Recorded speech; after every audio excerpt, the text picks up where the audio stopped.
Sure. The compound X and compound Y should be chosen from the list for compound X and compound Y. That is copper sulfate, barium chloride,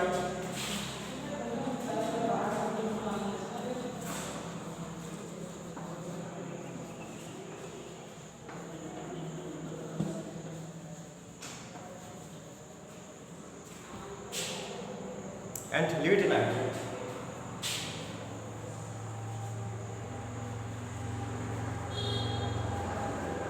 And for compound Y should be chosen from sodium carbonate,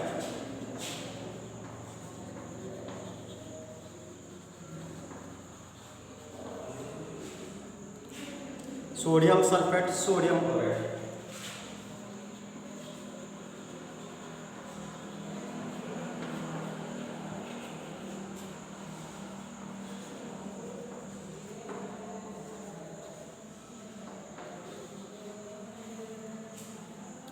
We have to choose any compound from the list of compound X.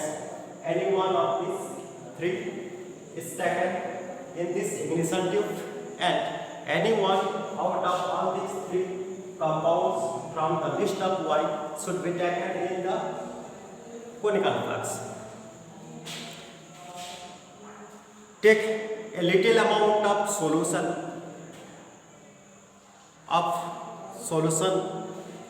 X in this ignition tube and small amount in this conical flask. The solution should be prepared by 5% mass with water. Separately, the 5% solution of any pair of substances, one from X compound, one from Y compound, under this X and Y column, in water, and hang the ignition tube inside the flask with the help of a thread.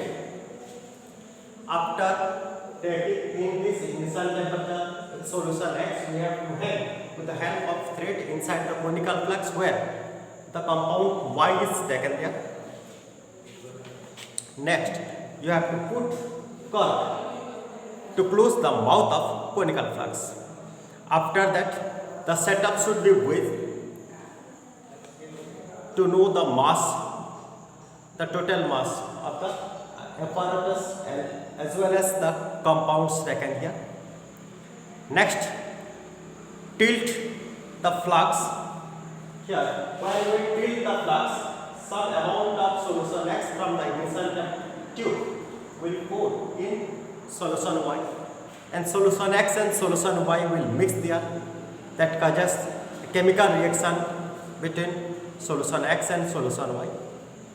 After that, we will again with the same setup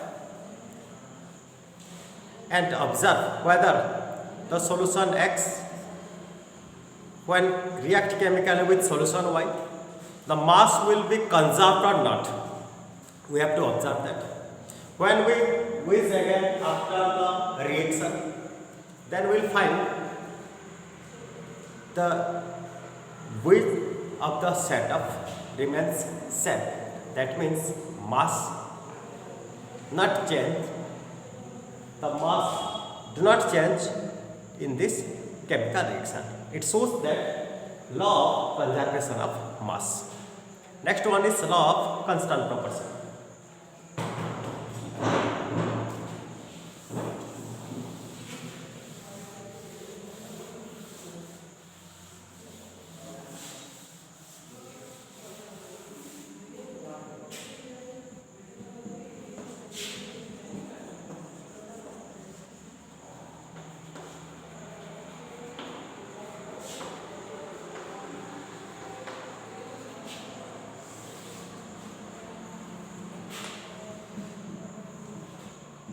Lavoisier, along with other scientists, noted that many compounds were composed of two or more elements, and each such compounds had the same elements in the same proportion, irrespective of where the compounds came from or who prepared it.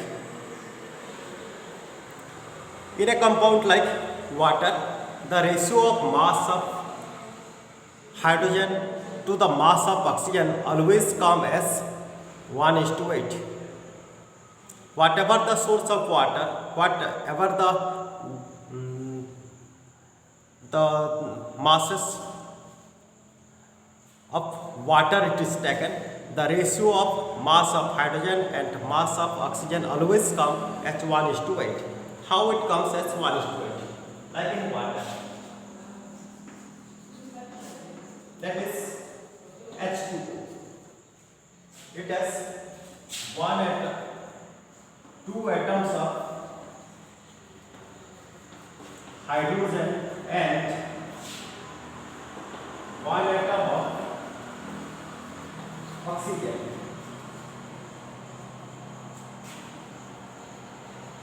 Mass of one hydrogen atom is 1. Mass of two hydrogen atoms will be 2. Similarly, mass of one oxygen atom is 16. So when we compare, when we find the ratio of mass of two hydrogen atom and mass of one oxygen atom, then mass of two hydrogen atoms is 2. Mass of one oxygen atom becomes 2:16, which is equal to 1:8. Whatever the source of water, it always comes as the ratio of mass of hydrogen and oxygen atoms is 1:8. Similarly, when we find the mass ratio in case of ammonia,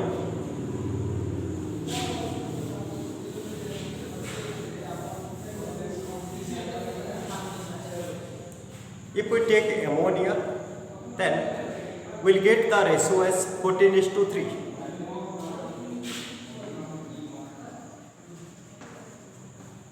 Ammonia, that is NH3.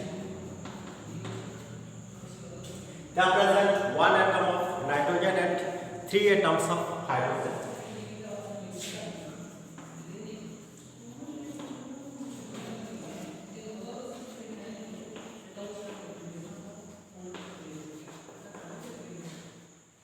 Next we find mass of one nitrogen atom, that is 14. Mass of one hydrogen atom is 1. Mass of 3 hydrogen atoms will be 3. Mass of one nitrogen atom is 14 and mass of 3 hydrogen atoms is 3. Then the ratio of mass of one nitrogen atom is 2. Mass of 3 hydrogen atoms,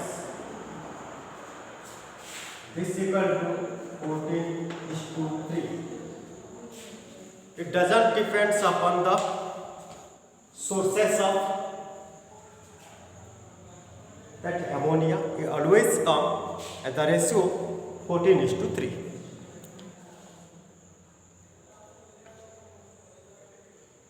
This led to the law of constant proportion, which is also known as the law of definite proportion.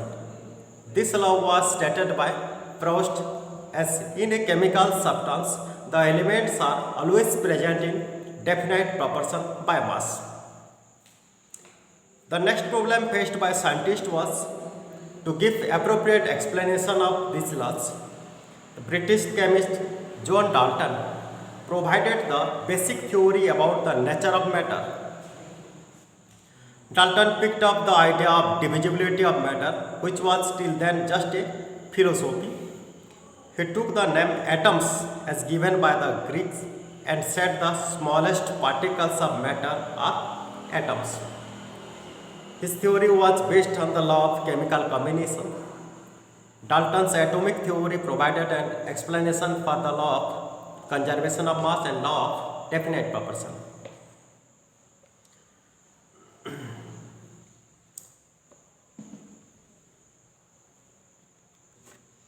According to Dalton's atomic theory, all matter, whether an element, compound or mixture, is composed of small particles called atoms. The postulates of this theory may be stated like: first one, all matter is made of very tiny particles called atoms. Second one, atoms are indivisible particles. Atom cannot be divided further.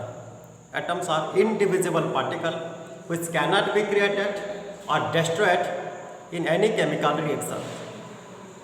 Next, atoms of a given element are identical in mass and in chemical properties. All the atoms in the same element, they can show similar or identical chemical properties, and they also show same mass. Next one is, atoms of different elements have different masses and different chemical properties. If we compare the atoms of different elements, those atoms will show different masses and different chemical properties. In case of same element, they will show same chemical properties and same masses, but in different elements, the atoms will show different chemical properties and different masses. Next one is, atoms combining the ratio of small whole numbers to form compounds. And sixth one, the relative number and relative kinds of atoms are constant in a given compound. If the numbers of atoms change, then compound will change. Like in case of H2O, 2 atoms of hydrogen, 1 atom of oxygen becomes water. If we take 2 atoms of hydrogen and 2 atoms of oxygen, we get hydrogen peroxide. Different compounds will form if number of atoms will change. And also, if kind of atoms also change, then also compound will change. Next, what is atom?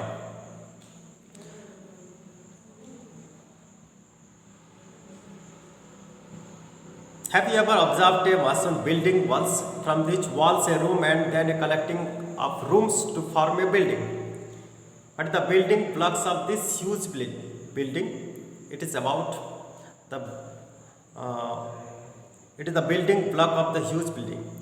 We will observe some grains of sands, bricks, that some other substances, they combinedly form the walls of the building.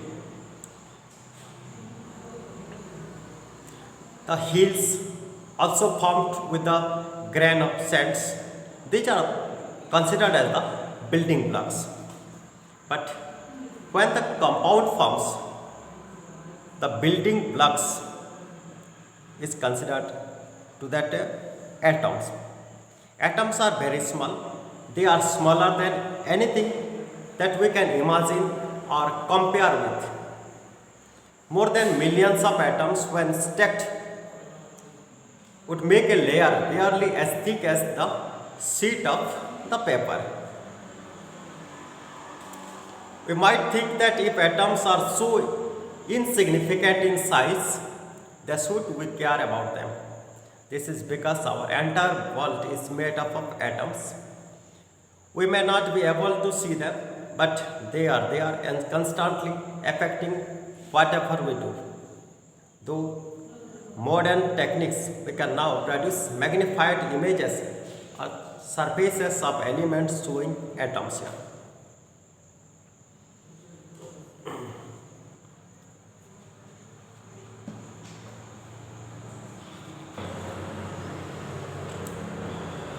What are the modern day symbols of atoms of different elements? Dalton was the first scientist to use the symbols for elements in a very specific sense. When we used a symbol for an element here, also meant a definite quantity of the element, that is the atom of that element. Berzelius suggested that the symbols of elements be made from one or two letters of the name of the element. Whenever we want to identify, we use one or two letters, the first letter and then the following letters. That is suggested by Berzelius. In the beginning, the name of elements were derived from the name of the place where they were found for the first time. Like the name copper was taken from Cyprus. Some names were taken from specific colors like gold. Gold was taken from the English word meaning yellow. Gold means yellow. Since this gold looks yellow in color, so it is named gold. Nowadays, IUPAC, that is International System of Pure and Applied Chemistry, the organization approves name of the elements. Many of the symbols are the first one or two letters of the element's name, one or two letters of the element's name in English, and the first letter of the symbol always be written in capital and the following letters be in small, like hydrogen.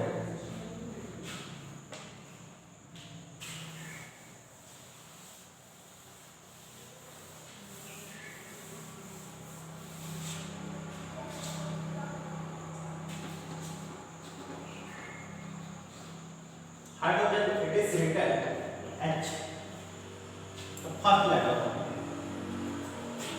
Aluminium, that is written Al.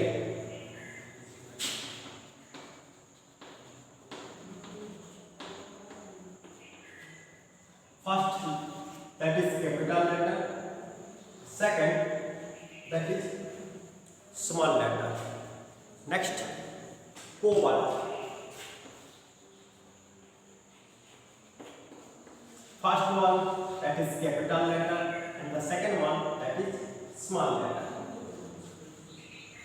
In this way, we write the name of the elements. In some cases, we use only the first letter, and in some cases, we use two letters, first two letters, and also in some cases, we use first letter and the letter, which is letter, it comes. But the first letter should be in capital form and the next letter will come in small form, small letter. Like zinc.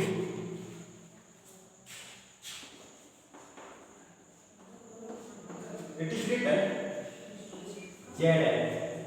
First letter is Z, but not coming this I, come N, the letter which comes letter.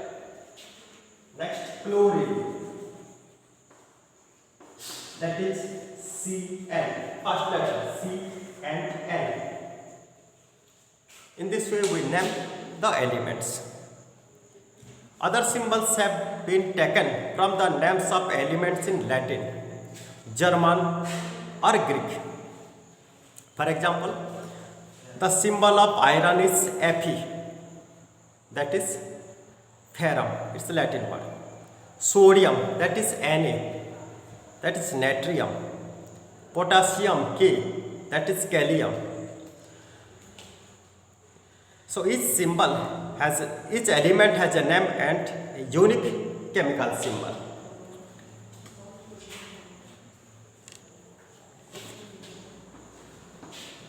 Sodium, Na, potassium, K, and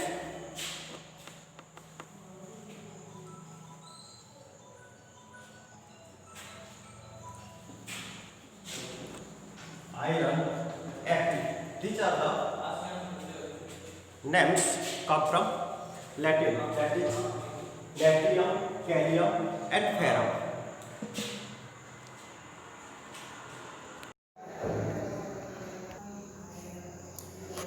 Good morning, students. Today we will read chapter 3 of class 9 science, atoms and molecules.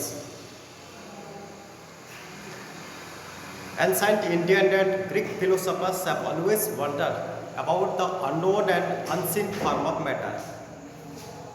The idea of divisibility of matter was considered long back in India around 500 BC.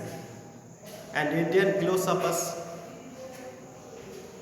Maharishi Kannad postulates that if we go on dividing matter, that is also called Padartha, we shall get smaller and smaller particles. Ultimately, a time will come when we shall come across the smallest particle, beyond which further division will not be possible. He named these particles Paramanu. Another Indian philosopher, that Katyayan, elaborated this doctrine and said that these particles normally exist in a combined form, which gives us various forms of matter. Around the same era, ancient Greek philosophers Democritus and Lysippus suggested that if we go on dividing matter, a stage will come when particles obtained cannot be divided further. Democritus called these indivisible molecules, indivisible particles, atoms. That means indivisible. All this was based on philosophical considerations and not much experimental work to validate these ideas could be done till the 18th century. By the end of 18th century, scientists recognized the differences between elements and compounds and naturally became interested in finding out how and why elements combine and what happens when they combine. Anthony Lavoisier laid the foundation of chemical science by establishing two important laws of chemical combination. These are law of conservation of mass and law of constant proportion. Whenever the chemical substance combine, then they follow some laws, that is laws of chemical combination. First one is law of conservation of mass.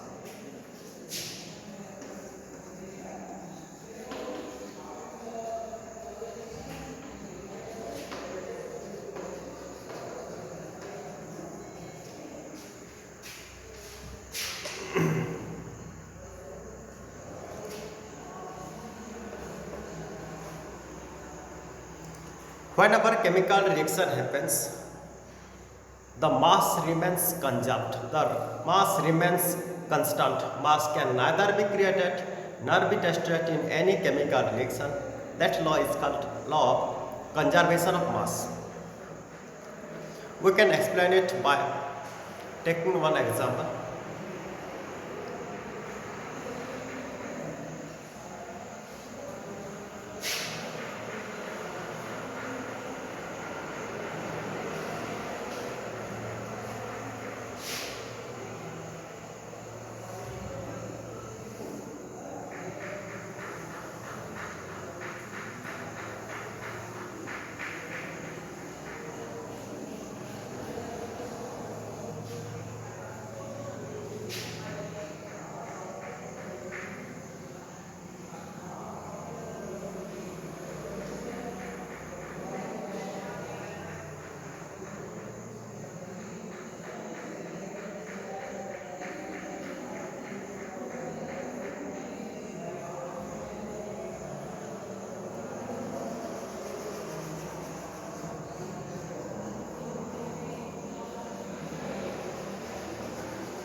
conical flux is taken, in which